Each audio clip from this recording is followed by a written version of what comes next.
नमस्कार। नई परख पर आज के गुफ्तगू में हम आपका स्वागत करते हैं।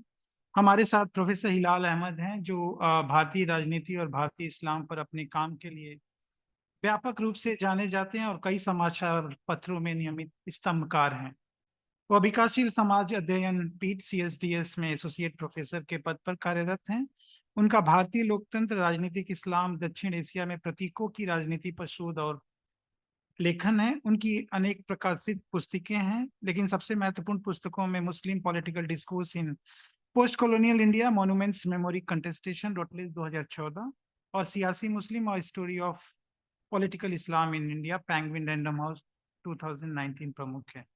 अल्लाह नाम की सियासत जो सेतु प्रकाशन से 2023 में आई है, हिलाल अहमद का एक बहुत ही महत्वपूर्ण काम है, जिन्हें हम प्यार से हिलाल भाई कहकर बुलाते हैं। यह एक मोटी किताब है जो 4 खंडों में विभाजित है और करीब करीब 400 पृष्ठ है। पहला खंड इस्लाम या भारतीय इस्लाम, विवाद और मुद्दे पर है। इस खंड में हम इस्लाम का आंदोलन, आंदोलन से धर्म और धर्म से व्यवस्था बनने के बारे में पढ़ते हैं। यहाँ पर हम 5 सिद्धांतों के बारे में भी समझते हैं। दिन और दुनिया का सिद्धांत दर्शन से निकलकर ज्यादा धार्मिक हो जाता है, यह भी हम पढ़ते हैं। किस तरह से ब्रिटिश औपनिवेशिक विमर्श ने इस्लाम और भारत को 2 अपरिचित भागों में बांट दिया। इसी भाग में हम दलित पसमंदा विमर्श पर भी ध्यान देते हैं। अशराफ, अजलाफ और अरजाल बहुत ही महत्वपूर्ण श्रेणियां हैं। दूसरे खंड में भारतीय इस्लाम को कुछ शख्सियतों के माध्यम से जानने की कोशिश की गई है।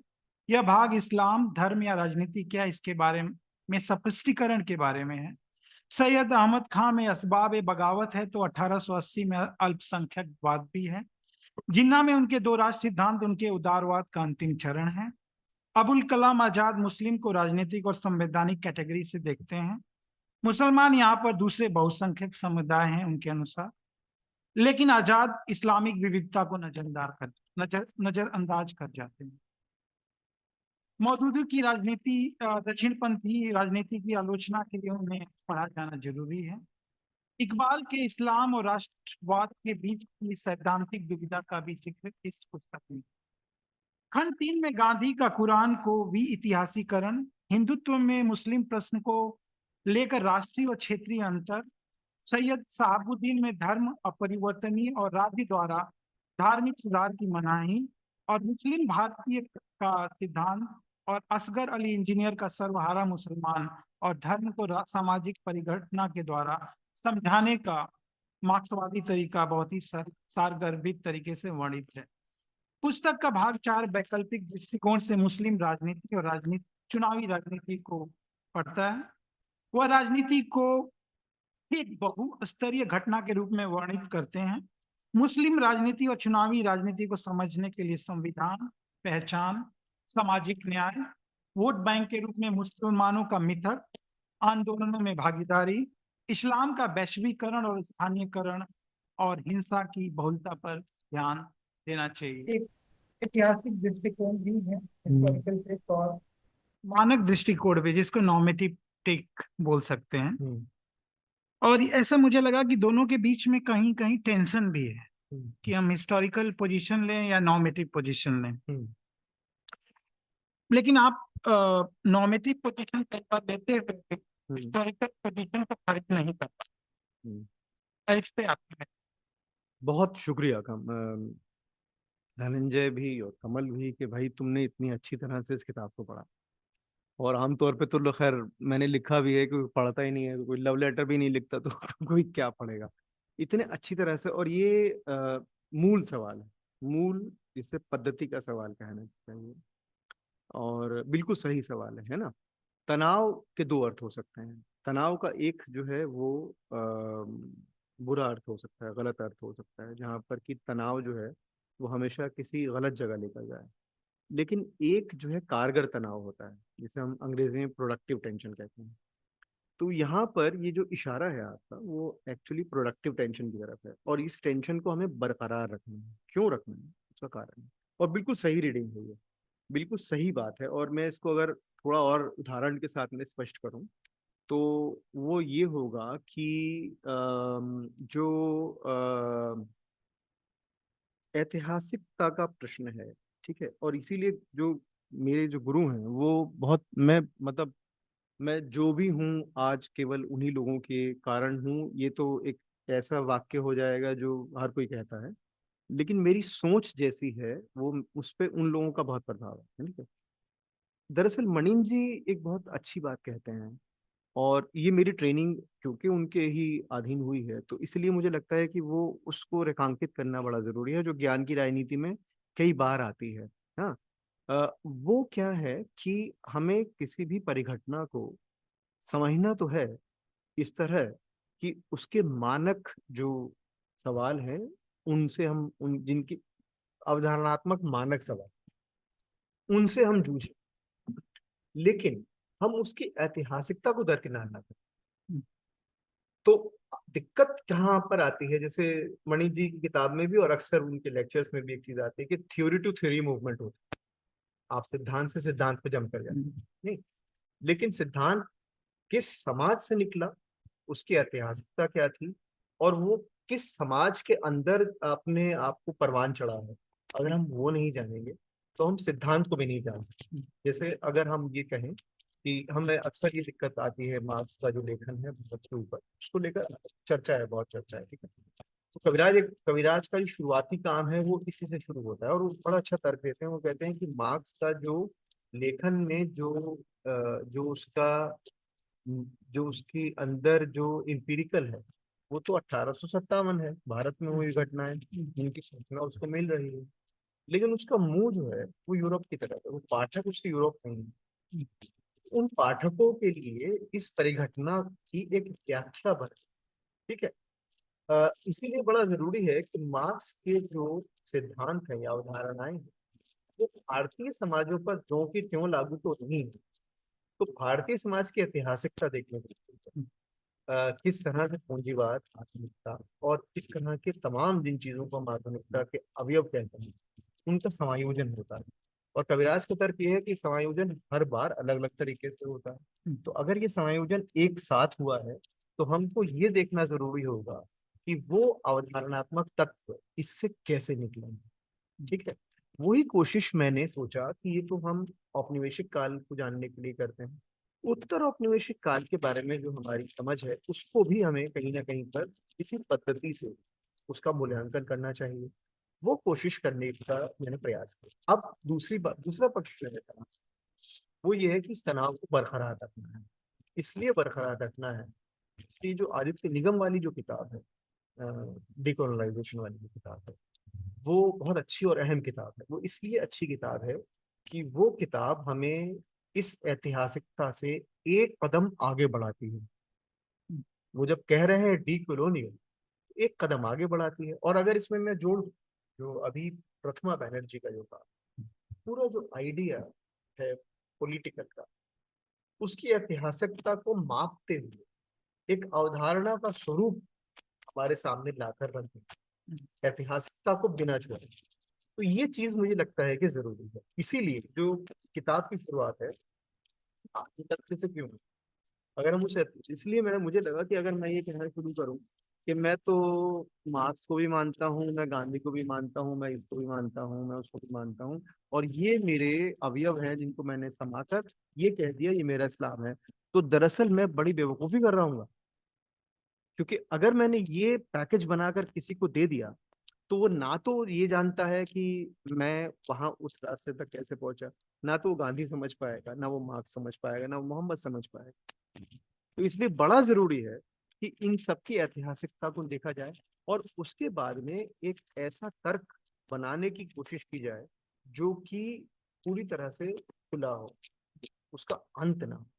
तो ये जिसे प्रोडक्टिव टेंशन कहा जाता है, इसको हमें बरकरार, ये चीज केवल हम चुधारती नहीं करेंगे, इस प्रोडक्टिव टेंशन को हम गांधी में भी पाते हैं। उदाहरण दे रहा हूँ छोटा सा, 25 की बात है।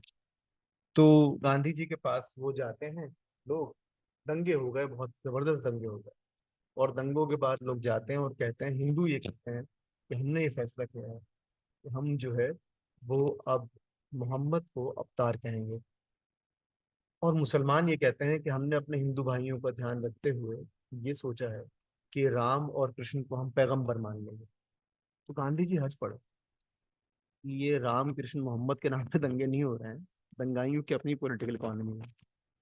अगर हम उसके सच को नहीं जानेंगे, तो अगर गांधी को मतलब नहीं, गांधी को अगर एक तरफा किया जाए, तो गांधी जैसे आदमी के लिए तो इससे अच्छी क्या बात होगी, अगले प्रवचन में वो यही कह देते। लेकिन नहीं, इसलिए वो ऐतिहासिकता जो अवधारणा है, सारे रास्ते सही हैं, उस अवधारणा को गांधी आंख मूंद कर नहीं स्वीकार कर रहे हैं। वो देख रहे हैं कि आदमी के अंदर जो कमीनापन है, उस कमीनेपन की जो अभिव्यक्ति धर्म में होती है वो है। ठीक है, तो अभी मैं कल परसों बड़ी एक अच्छी सी चीज पढ़ रहा था। हाँ, अरे अक्षय मुकुल का लेख पढ़ रहा था मैं। तो उन्होंने कोट किया पोद्दार साहब को, इंडियन एक्सप्रेस। इंडियन एक्सप्रेस वाला जो लेख था, बड़ी अच्छी बात उन्होंने कोट की है कि ये व्यक्ति दिखता तो हमारे जैसा साधु टाइप का है और भारतीय है, लेकिन ये अंदर से वेस्टर्न है। ठीक है, वेस्टर्न सेंट है। तो इसलिए इस आदमी पर भरोसा मत करो। और यही गोडसे ने भी अपनी जो अंतिम जो उनका बयान है गोडसे का, वो कुछ कुछ ऐसा ही है।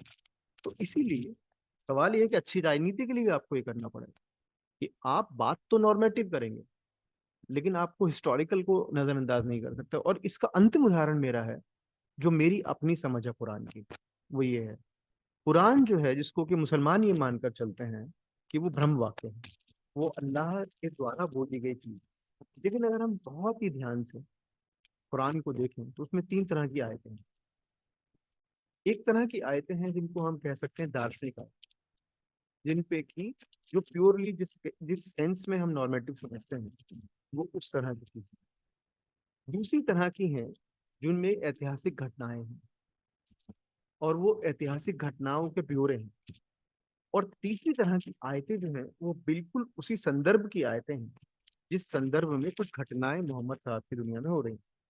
ठीक है, दिलचस्प ये है कि इन तीनों तरह की आयतों को जब इनको कॉन्फ़िगर किया जाता है और किताब की शक्ल दी जाती है, याद रखना पड़ेगा कुरान किताब की शक्ल में मोहम्मद साहब के मृत्यु के तकरीबन 2-3 दशक या 4 दशक, मुझे पूरा याद नहीं है, के बाद अस्तित्व में आता है, जिस फॉर्म में हम उसे किताब की शक्ल में देखते हैं। ठीक है, तो ये जो इसकी रूपरेखा है, उस रूपरेखा को अगर हम ध्यान से देखें तो उसमें ये बात बहुत साफ मुखर तौर पर आती है कि अल्लाह जो है वो एक फिलोसॉफिकल स्टेटमेंट देना चाहता है ऐतिहासिकता को दिखाते हुए। इसका मतलब क्या हुआ कि जो प्रोडक्टिव टेंशन है वो धर्म ग्रंथों में भी है, गीता के अंदर भी ये बहुत साफ है। गांधी ने, बहुत दिलचस्प है, गांधी का जो गीता का सार है, जो अक्षय मुकुल कहते हैं कि उन्होंने छापने से इनकार कर दिया था गीता प्रेस वालों ने, गीता का जो सार है गांधी का, उस सार के अंदर बार बार ऐतिहासिकता की बात पर वो लौटते हैं। और वो ये बार बार ये कहते हैं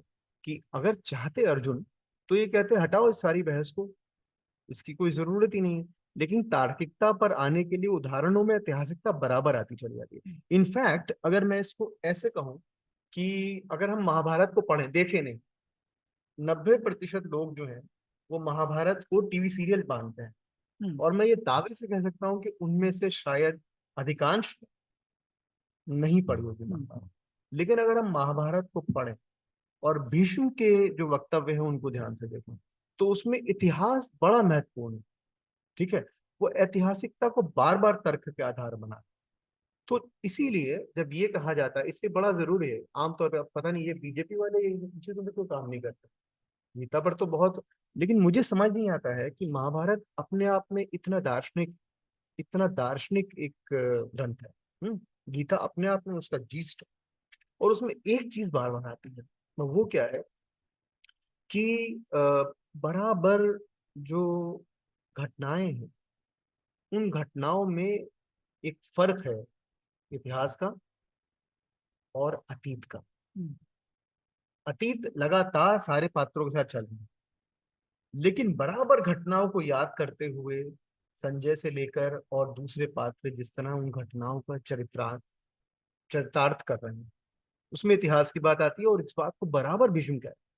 ठीक है, तो इसका मतलब क्या हुआ, जब ये कहा जाता है कि हिंदुओं के पास इतिहास नहीं है, तो ये तर्क बड़ा महत्वपूर्ण हो जाता है। इस तर्क को गांधी जानते हैं। अब क्योंकि बेचारे ये लोग पढ़ते नहीं है, व्हाट्सएप यूनिवर्सिटी अगर आप पढ़कर निकलेंगे तो आप आदि पुरुष ही बनाएंगे। तो इसीलिए ये टेंशन जो है ना केवल बौद्धिक है, बल्कि जो हमारे धर्म ग्रंथ हैं, मैं उनको भी बौद्धिक ही की श्रेणी में रखूंगा। जब तक अगर हमें ये टेंशन दिखेगी वहाँ, तो हम कुछ नया देख पाएंगे। लेकिन जैसे ही ये खत्म होगी, तो वैसे ही कुरान कुछ नहीं रहेगा, एक जिल्द में लिपटी हुई किताब बन जाएगा। गीता कुछ नहीं रहेगा, एक फंक्शन की इवेंट बन जाएगी, जिसको योगी आदित्यनाथ कहेंगे कि अगली बार कोई डिग्निटरी आएगा तो मैं गिफ्ट कर दूंगा। अगर हमें सिर्फ वही करना है, तो टेंशन हटाते नहीं चाहिए। लेकिन अगर हमें बौद्धिकता को जानना है, तो इस टेंशन को बना बना के रखना पड़ेगा। जी बिल्कुल। और आप इसको बहुत ही खूबसूरती से करते हैं अपनी पुस्तक में, जब आप आंदोलन, आंदोलन से धर्म, धर्म से व्यवस्था बनने का विवरण देते हैं, तो वहाँ पे नॉर्मेटिव और हिस्टोरिकल को कैसे एनालाइज किया उसका भी एक आप अच्छी तरह से मेथड देते हैं। एक और चीज जो हमने इस पुस्तक में, इस बुक में नोटिस किया, वो था कि आपने जिसको धर्मनिरपेक्ष मूल्य मीमांसा या सेक्युलर एक्सियोलॉजी जिसको इंग्लिश में बोलते हैं, का प्रस्ताव रखा इस पुस्तक के बारे में, पुस्तक के माध्यम से। क्या है वह?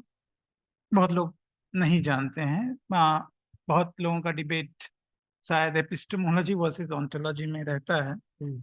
और ये किस तरह का ऑन्टोलॉजी प्रोवाइड करती है, ये इस तरह का मूल्य मीमांसा क्या है वह। और फिर उसमें दो और प्रश्न महत्वपूर्ण हो जाते हैं कि ये जो हम मूल्य, वैल्यूज का या वैल्यूज को समझने की कोशिश करते हैं इस तरह से, उसमें जो इंट्रिंसिक वैल्यू होती है, जो आंतरिक मूल्य होते हैं और वाह मूल्य होते हैं, उसमें भी एक तनाव रहता है हमेशा। इस पे आप क्या कहना चाहेंगे? नहीं, पहले तो मैं ये जो इसका अनुवाद मैं धर्मनिरपेक्ष नहीं करता हूँ, मैं सेकुलर को सेकुलर ठीक है। बोलता हूँ। हम्म। ठीक है। हम्म।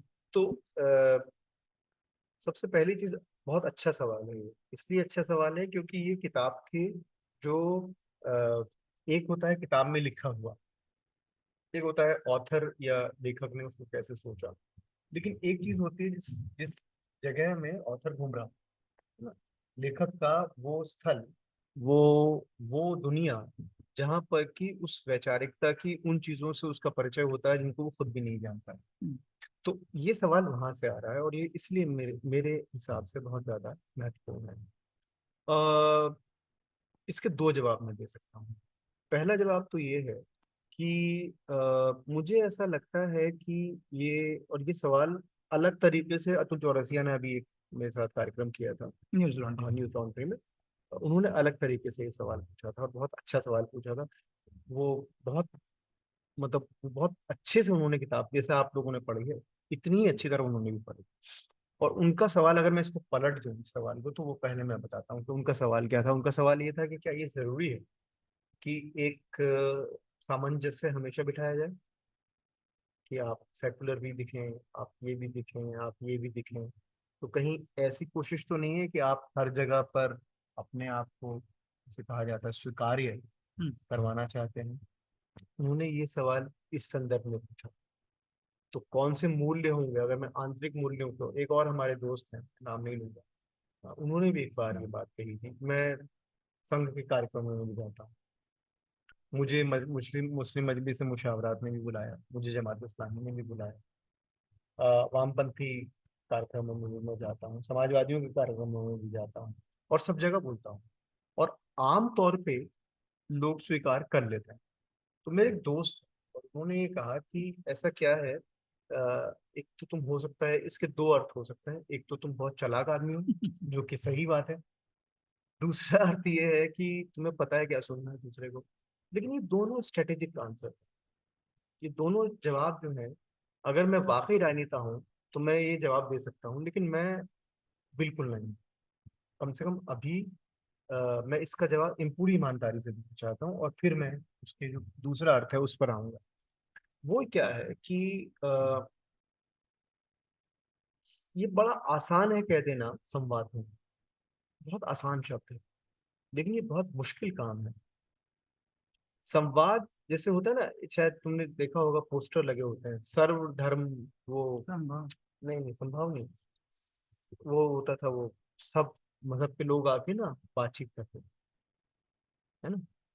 मैं उनके कई कार्यक्रम में गया, और हर कार्यक्रम में मुझे ये लगा कि दरअसल ये सिर्फ अपने धर्म की अच्छाइयाँ बताने आते हैं, ये कुछ नया सीखने नहीं आते। और बड़ा मुश्किल है। वो जो एक होता है ना रिलीजियस डिबेट्स इसमें होता है, इसमें 5 मुल्ला बैठे होते हैं, 5 पंडित बैठे होते हैं, वो सब।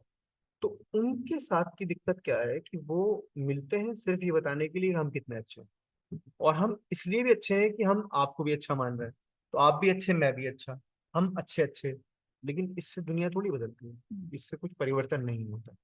तो इसीलिए ये बड़ा जरूरी है। तो एक तरीका तो ये हो सकता है कि आप इसको, एक दूसरा तरीका ये हो सकता है जो गांधी का तरीका है, और ये मेरा दूसरा जवाब है, वो क्या है कि आप उस, जो भी आप, जिस भी, हमारी इतनी ज्यादा चीजें बटी हुई हैं कि उसमें जो, जिसे गांधी सत्य कहते हैं, और इसीलिए जिसे हम अंग्रेजी में इमेंसिपेशन कहते हैं, मेरे लिए अगर मैं मार्क्सिस्ट लेक्सिकॉन यूज करूँ तो उसमें इमेंसिपेशन होगा, मुक्ति। गांधी सत्य कहते हैं, जो मुक्तिगामी सत्य है। मुक्तिगामी सत्य हमारे यहाँ पर बहुत बिखरा हुआ है, इतना ज्यादा बिखरा हुआ है कि उसके कुछ तत्व हमें कहीं दिखते हैं, कुछ तत्व कहीं दिखते हैं, कुछ तत्व कहीं दिखते हैं। जब संवाद होगा तो आप ये तो कह नहीं सकते कि मैं, अब जैसे कि हिंदुत्व की कुछ चीजों से मैं समर्थन में हूँ, मुझे लगता है कि वो ठीक कह रहा है। जैसे और मुसलमानों के बारे में ठीक कह रहा है। जैसे एक वो बात कहते हैं कि इनका तुष्टिकरण हुआ है। यो क्यों हुआ है? मुस्लिम इलीट का तुष्टिकरण हुआ है इस देश में। ये बात से मैं पूरी तरह सहमत हूँ उनसे, ठीक है। इस बात से भी मैं सहमत हूँ कि शब्द हिंदू आते ही सांप्रदायिक क्यों हो जाता है, ये बिल्कुल ठीक बात है। अगर ये बात नहीं वो कहते तो आज की जो स्थिति है वैसी नहीं हो रही है। या आज की स्थिति में अगर ये जो बहुसंख्यक हिंदुओं का इस तरफ जाना कि जो भी संघ कहता है वो ठीक है, मुझे लगता है बड़ा जरूरी है इस बात को समझना कि ऐसा क्यों हुआ कि हिंदू शब्द आते ही सांप्रदाय, ये दोनों बातें बिल्कुल ठीक है, ठीक है। तो इसका मतलब कहीं सहमति वहां पर होनी चाहिए। राष्ट्रवाद की पूरी बात हमने उनको दे दी, लेकिन इसका मतलब ये नहीं कि वो राष्ट्रवादी नहीं थे। उनकी समझ से हमारी ना इत्तेफाकी हो सकती है, हम ये कहें कि हम उनकी इस बात से सहमत नहीं है, लेकिन राष्ट्रवाद की बात से तो हम उनके असहमत नहीं हो सकते। और ये भी पूरी तरह से सच है कि इसी तरह से राष्ट्रवाद की बात वो पिछले 100 साल से कर रहे हैं, ये भी हम नहीं इनकार कर सकते। तो हमको इतना खुला तो होना चाहिए कि हम उन चीजों को जिन पे सहमति बन सकती है बात करें। एक, इसी तरह से जमात इस्लामी में अगर मैं गया और जब उन्होंने ये बात मुझसे पूछी कि मुसलमानों के प्रतिनिधित्व का क्या सवाल है, तो ये बात सही है, इसमें कोई दो राय नहीं है कि मुसलमानों के प्रतिनिधित्व का सवाल होना चाहिए। लेकिन कौन से मुसलमान के प्रतिनिधित्व का सवाल होना चाहिए, गरीब मुसलमान के या अमीर मुसलमान के? यहाँ पर वो भाग जाते हैं। तो एलिमेंट ऑफ ट्रुथ जो है वो कहीं ना कहीं पर बिखरा हुआ है। तो इसीलिए जिस जिस चीज की, तो हम तो राजनीतिज्ञ है नहीं, हमें कोई पॉलिटिकल पार्टी तो बनाई नहीं है, तो हम ये तो नहीं कहेंगे हम यहाँ से लें यहाँ से लें और उसको इकट्ठा करके हम एक साथ ये रख दें, ये सब हम नहीं करेंगे।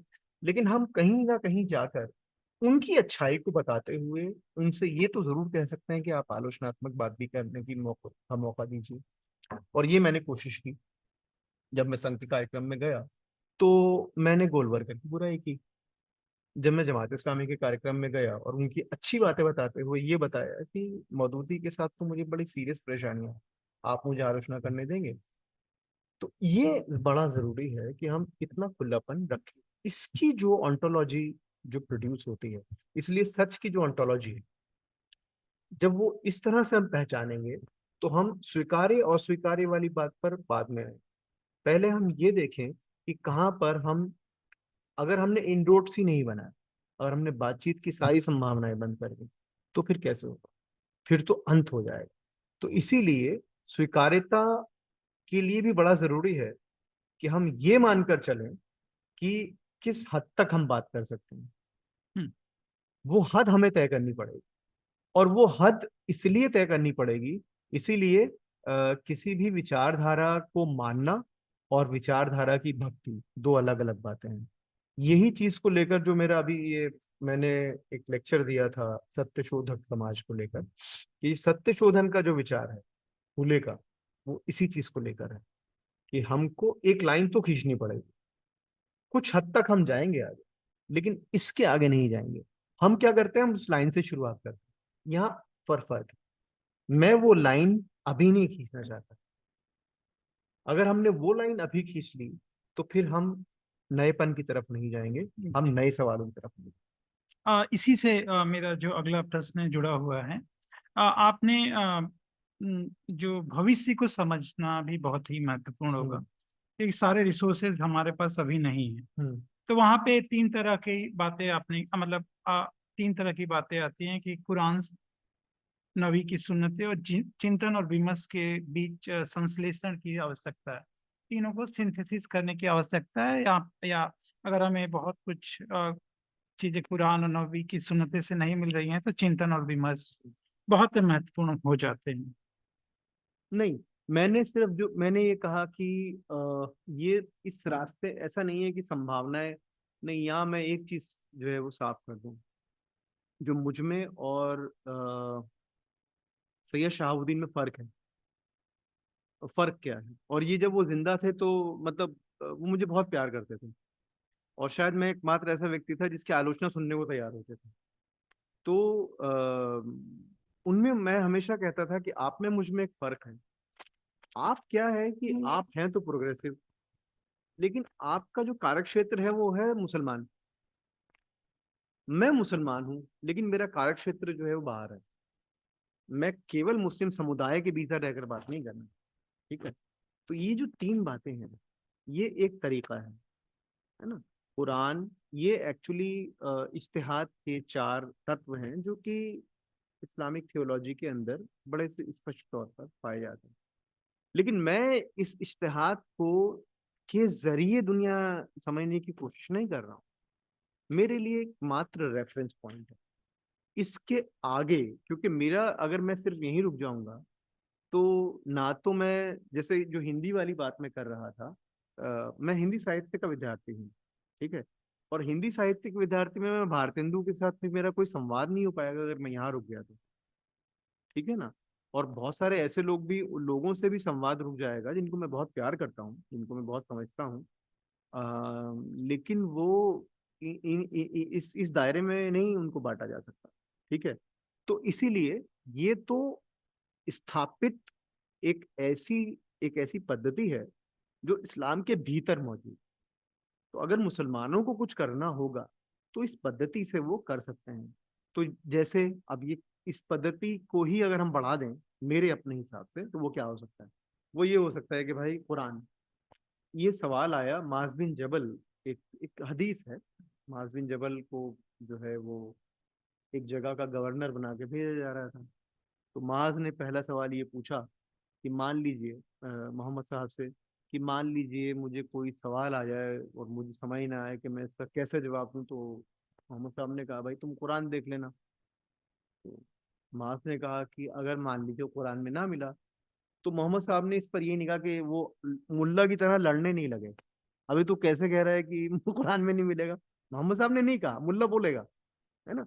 तो उन्होंने कहा कि नहीं, तो अगर नहीं मिला इसका मतलब मोहम्मद साहब की पूरी कंसेंट है कि सारे जवाब कुरान में नहीं होंगे, है ना? तो उन्होंने कहा कि तुम मेरी जिंदगी देखो। गांधी एक्चुअली वहां से लेते हैं, वो कहते हैं ना कि my life is my message, वो एक्चुअली उस हदीस से उन्होंने निकाला है। तो वो कहते हैं कि हाँ ठीक है, लेकिन सारे सवाल तो आपकी जिंदगी में भी नहीं होंगे। अगर ये बात किसी मुल्ला से कह दें तो वो जान से मार देगा। वो बोलेगा कैसे हो सकता है, वो तो आखिरी नबी हैं। लेकिन नबी खुद ये कह रहे हैं कि मैं नबी होने के बावजूद भी इंसान हूँ और मुझे भी नहीं पता। मतलब मोहम्मद साहब की पर्सनालिटी मुझे इतनी अपील करती है, वो इसलिए करती है कि वो बार बार कह रहे हैं मैं इंसान हूँ, मुझसे गलती हो सकती है। लेकिन मुल्ला मानने को तैयार नहीं कि वो इस बात को, ठीक है, इसका मतलब क्रिटिकल थिंकिंग की जगह तो है। तीसरी चीज ये है, तो मोहम्मद साहब का जवाब ये है कि भाई तुम उसके बाद ऐसा करना कि इजमा करना, लोगों को बुलाना जो उस विषय के विशेषज्ञ हों। अब जाहिर सी बात है, आप नई जगह जा रहे हैं, वहां पहले से मुसलमान थोड़ी मौजूद होंगे।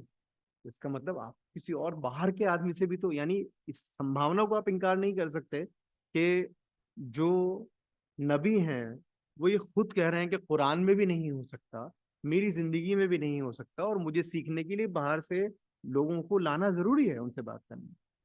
ठीक है?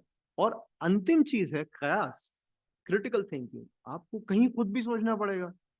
तो ह्यूमन एजेंसी इस सेंट्रलिटी इस मेथड में है जो कि मुसलमानों को समझनी चाहिए। मुझे ये चीज बहुत अपील करती है, लेकिन मैं इस तक सीमित नहीं हूँ, क्योंकि फिर मैं, अगर मैं फिर अपनी जो मैंने जो समझा, तो मुझे मार्क्स का मेथड बहुत अट्रैक्टिव लगता है, मुझे गांधी का मेथड बहुत अट्रैक्टिव लगता है, मुझे ग्रामशी का मेथड बहुत अट्रैक्टिव, और सबसे इम्पोर्टेंट मुझे फूको बहुत, मुझे दिखाता है, मतलब एकदम चीजें, लेविनास मुझे साफ कर देता है चीजों को। लेकिन मैं अपनी इस रूट को छोड़ना नहीं चाहता, जिस रूट के ऊपर मैं खड़ा हूँ, ठीक है।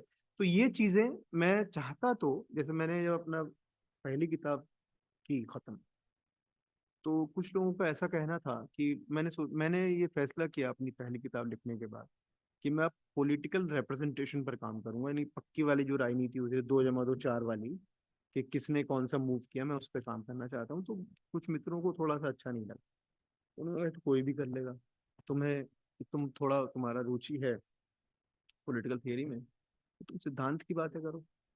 तो मैंने उनको जवाब दिया कि क्योंकि कोई और नहीं, मैं नहीं चाहता कि इस जो ये इम्पोर्टेंट सवाल है उसको कोई और करे, और अगर क्योंकि हमने छोड़ रखा है, हमने दे रखा है, हमने तो जर्नलिस्ट लोगों को दे रखा है, अब जो अच्छे जर्नलिस्ट हैं वो, उनकी पॉलिटिकल थियरी हो सकता है हमसे ज्यादा अच्छी। तो इसीलिए ये सब जो सोर्सेज हैं, और ये बहुत अच्छा सवाल है जो तुमने पूछा, क्योंकि इसी सवाल से ये तुमने निकलवा लिया कि मैं, मतलब मेरा पीछे का क्या है, ठीक है। मैंने लिखा नहीं कभी उसके ऊपर, और बहुत अच्छी तरह तुम समझ रहे हो उसको, कि वो एक्चुअली जो आर्ग्यूमेंट आ रहा है उसका सोर्स कहाँ से आ रहा है। तो ये बहुत अच्छा सवाल है, और मुझे बहुत अच्छा लगा कि अगर इस तरह का सवाल पूछा जाए किसी लेखक से, तो चीजें साफ होती हैं, खुद अपने लिए, मेरे लिए भी साफ होती हैं। क्लास के दो प्रश्न, हम्म। अ, जिसका शायद आप जिक्र करते हैं, लेकिन और भी हमें जानने की उत्सुकता है। क्या हम सैयदवाद, कुछ हो सकता है, शायद हो सकता हो, और ब्राह्मणवाद के बीच कोई सामान्य संबंध ढूंढ सकते हैं क्या? ये बहुत अच्छा सवाल इसलिए है कि अभी इम्तियाज साहब का हम्म, इंतकाल हुआ, और इम्तियाज साहब से मेरा बड़ा, मतलब एक जिसे कहते हैं कि इंटेलेक्चुअल रिश्ता तो था ही, निजी रिश्ता भी था। तो इम्तियाज साहब इस तरह के सवाल पर हमेशा एक जवाब देते थे। अगर वो होते तो वो क्या जवाब देते, पहले मैं वो था। इम्तियाज साहब कहते हैं कि भाई, इसका अगर हमने इस तरह से किया तो हम वही काम करेंगे, कि भाई हम हिंदू जो टर्मिनोलॉजी है उससे मुसलमान समझने की कोशिश, हम्म, हम्म, ये नहीं करना चाहिए। तो सोशियोलॉजी ऑफ इंडिया जो है उसको समझने के लिए जो नॉन हिंदू सोसाइटीज हैं, उनको उनके अपने सिद्धांतों के आधार पर उनके फॉर्मेशन जो है वो किन आधारों पर हो रहा है, हम्म, उसको उस दृष्टिकोण से। हम्म, इम्तियाज साहब हमेशा ये कहते हम्म, हैं, इसीलिए जब ये उनका एक बड़ा मशहूर लेख है दलित मुस्लिम हम्म, शब्द को लेकर। तो एक तो बात ये है, दूसरी बात क्या है कि इसीलिए इम्तियाज साहब बराबर ही, और मैं उनकी इस बात से सहमत हूँ कि सोशल स्ट्रेटिफिकेशन हर समाज में अलग होता है, तो हम्म, इसको हम कहें पावर स्ट्रक्चर। तो मुस्लिम समाजों में पावर स्ट्रक्चर में जाति बड़ी महत्वपूर्ण है, लेकिन वो जाति का स्वरूप कई बार बहुत अलग अलग हो हम्म, जाता है, दक्षिण में खासकर। ठीक है, तो हम ये नहीं कह सकते, जैसे सच्चर कमीशन ने क्या किया, सच्चर कमीशन ने एग्जैक्टली यही किया हम्म, कि उसने वो अशराफ और वो तीनों जो कैटेगरीज हैं उनको उठाकर ये कि हमें इस तरह से देखें।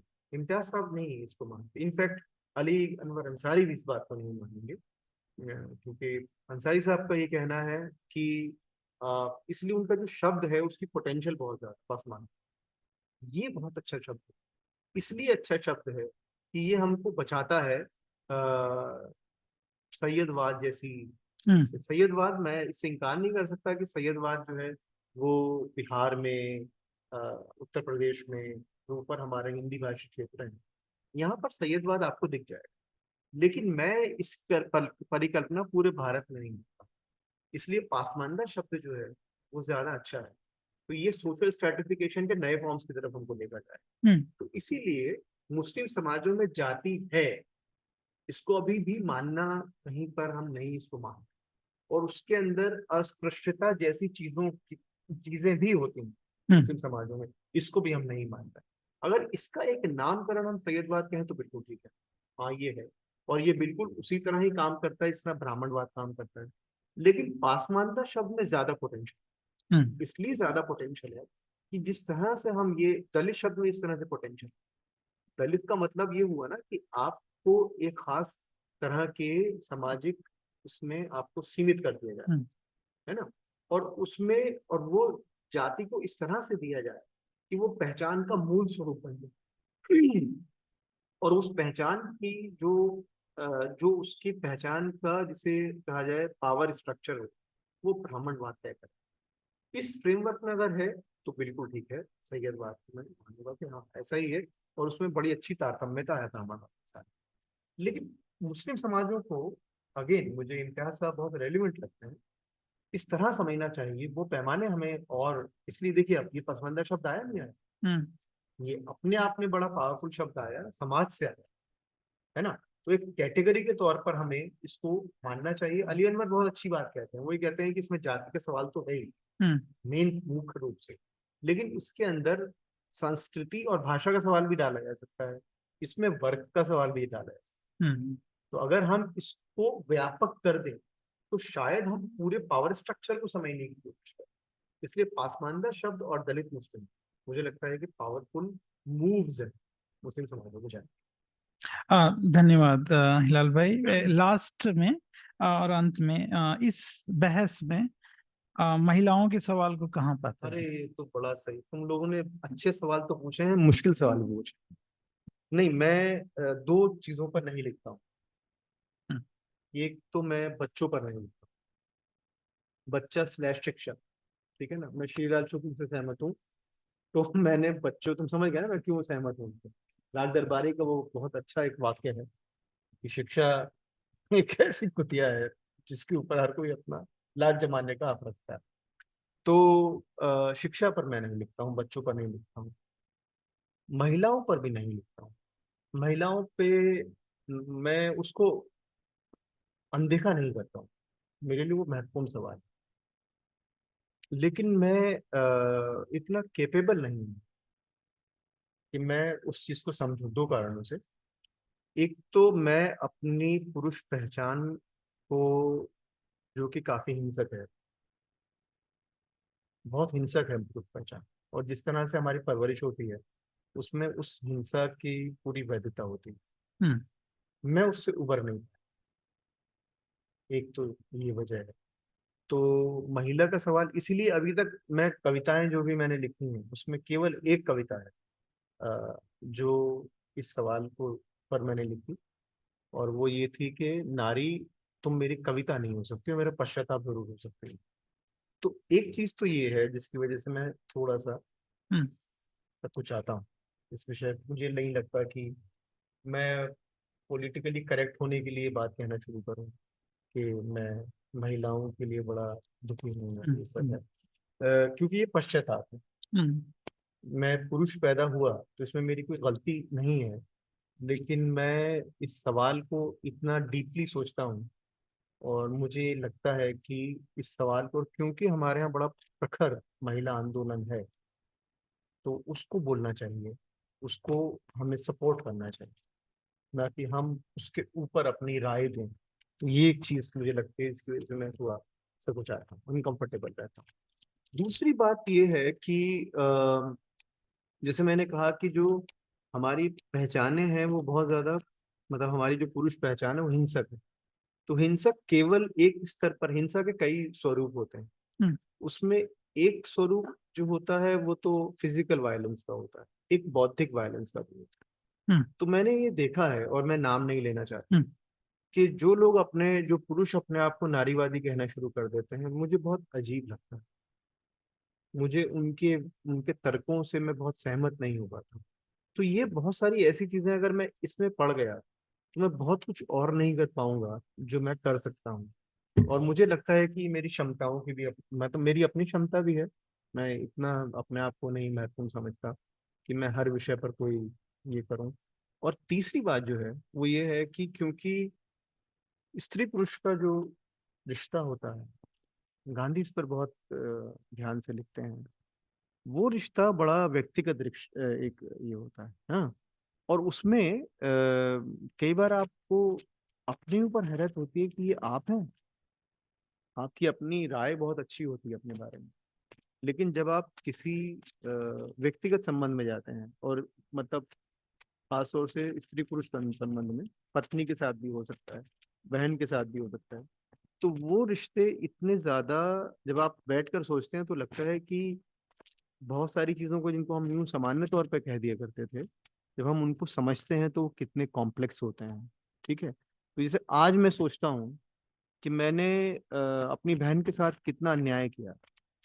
ये सोचता हूँ कि मैं रात को कितने ही बजे लेट आता था शादी से पहले, और वो खाना गर्म करके मुझे दिया करती थी। कभी मैंने नहीं सोचा कि इसमें कुछ सही है या गलत है।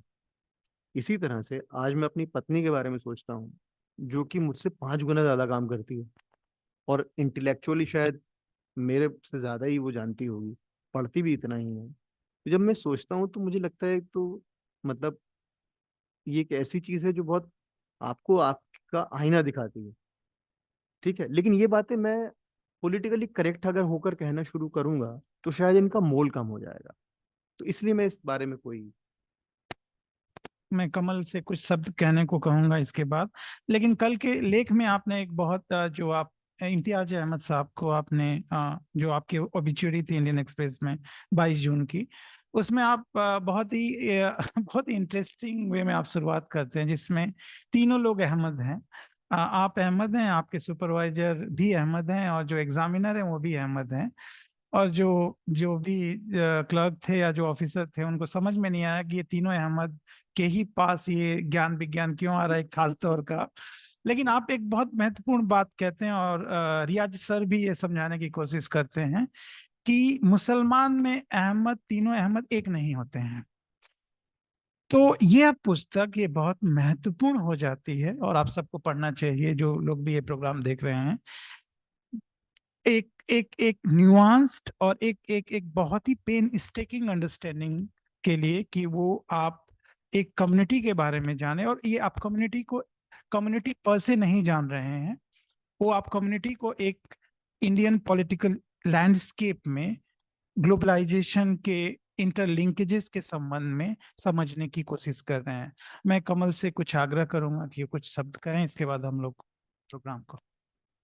तो एक तो ये कि आप दर्शकों से ये अगर आग्रह करें आखिर में कि वो हमारे इस कार्यक्रम को देखें और हमसे जुड़ें, तो शायद हमारी थोड़ी सब्सक्राइब भी करें। सब्सक्राइब भी करें, थोड़ी पब्लिसिटी हो जाएगी। लेकिन एक आखिरी सवाल, और मुझे भी बहुत अच्छा लगा आपके कई जवाबों को सुनकर, खासतौर पे जो महिला प्रश्न पर आपने जवाब दिया, तो आपकी ईमानदारी के लिए तो आपको एक सैल्यूट ही बनता है, काफी ईमानदारी से आपने जवाब दिया। लेकिन मेरा एक सवाल मेरे मन में बार बार आता है कि क्या आप जिस तरीके से लेखन करते हैं, तो उस तरीके से लेखन में जो मौजूदा समय में राजनीतिक स्थिति है, तो एक तरफ ऐसे लोग हैं जो इस्लाम को लेके एक थोड़ी एक्सट्रीमिस्ट कर सकते हैं या थोड़ी ज्यादा कट्टर सोच रखने वाले हैं, दूसरी तरफ हिंदू राइट विंग है, तो उसके बीच में क्या आपको लगता है कि आपके विचारों को लेकर दोनों तरफ के लोग असहज हैं या संवाद की कोई स्थिति है? तो इस पे एक आखिरी थोड़ी सी अगर छोटी टिप्पणी कर पाए तो, और जो हमने अनुरोध किया उसके।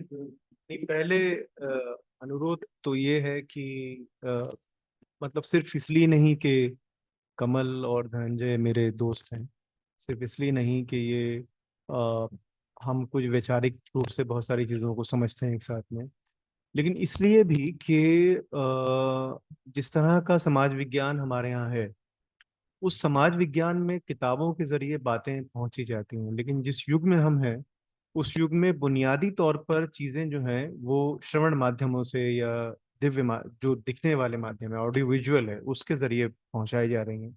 तो ये बड़ा जरूरी है कि केवल वही लोग नहीं जो यूनिवर्सिटी से ताल्लुक रखते हैं, बल्कि वो लोग भी जो आम फहम है और जानना चाहते हैं और जिज्ञासा है। मैं तो जहाँ जाता हूँ मुझे ऐसा लगता है कि लोगों को सीखने समझने की बड़ी जिज्ञासा है, ये तो हमने ही अपना दरवाजा बंद रखा है। तो कमल और धनंजय का ये प्रयास जो है वो दरवाजा खोल रहा है। तो जितना मैंने देखा है, परख में भी और नई परख, दोनों कार्यक्रम बहुत ज़रूरी हैं। और मैं आप सबसे ये मेरी गुजारिश है कि आप इसको सब्सक्राइब भी करें, जुड़े भी, कमेंट भी करें, और कोशिश करें कि नए सवाल आप जो है वो इन दोनों से पूछें। क्योंकि सवाल पूछने का जो तरीका है, यहाँ रखने की बात, सवाल के जरिए बात का बनाना, यही हमारी यूनिवर्सिटीज का उद्देश्य रहा है भारत में। और हमको ये नहीं भूलना चाहिए कि 70-75 सालों में भारतीय विश्वविद्यालयों ने दुनिया में और समाज विज्ञान की दुनिया में अपना एक अहम रोल निभाया है और निभा रहे हैं अभी भी। तो इसलिए बड़ा जरूरी है कि भारत को भारत की नज़र से देखने में जो हमारे विश्वविद्यालय हैं वो, उनकी भूमिका और इस तरह के कार्यक्रमों की जो महत्व है उसको स्वीकार किया जाए और हम इस बातचीत को आगे बढ़ाएं।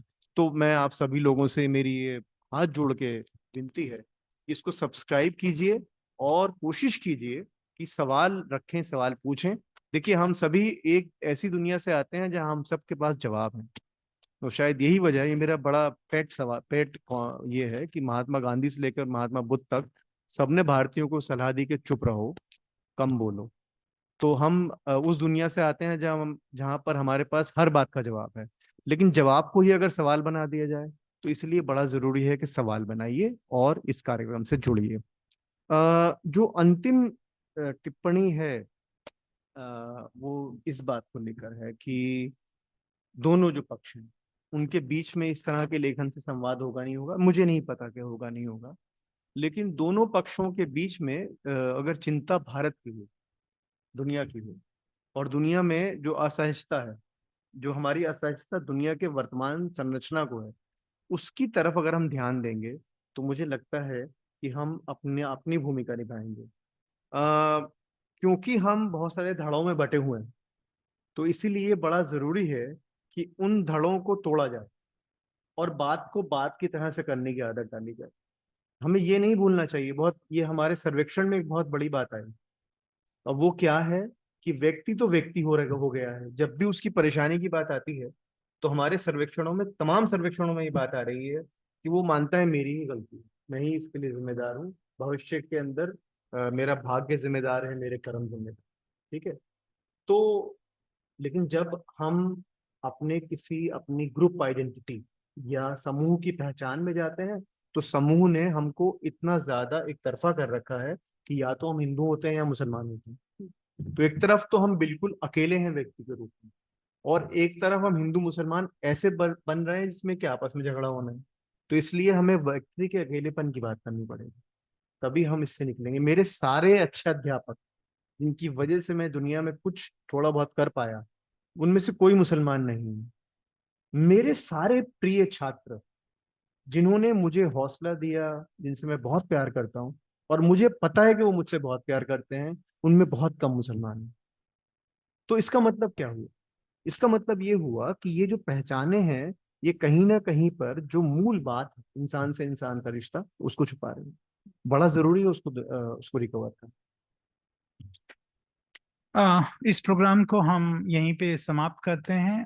अगले हफ्ते हम या नई पुस्तक पे और नए लेखक के साथ आपके सामने उपस्थित होंगे। धन्यवाद। हिलाल भाई को बहुत बहुत धन्यवाद।